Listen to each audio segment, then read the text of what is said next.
إنها بقرة لا ذلول تثير الأرض ولا تسقي الحرث مسلمة لا شية فيها.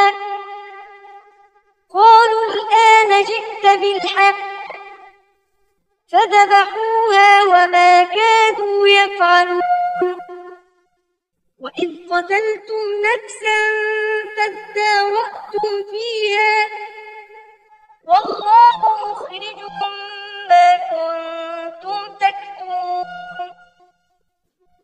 فقلنا اضربوه ببعضها كذلك يحيي الله الموتى ويريكم آياته لعلكم تعقلون.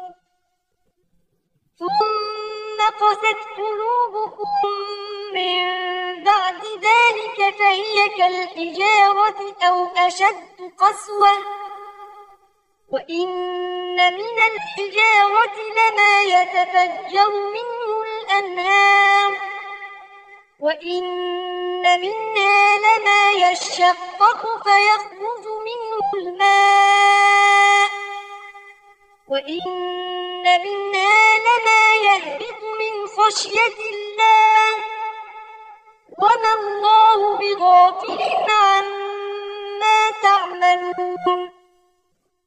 أفتطمعون أن يؤمنوا لكم وقد كان فريق منهم يسمعون كلام الله ثم يحرفونه من بعد ما عقلوه وهم يعلمون.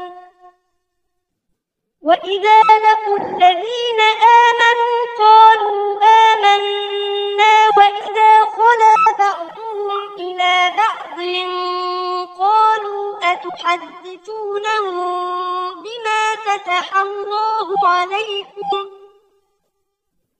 وإذا خلا بعضهم إلى بعض قالوا أتحدثونهم بما فتح الله عليكم ليحاجوكم به عند ربكم أفلا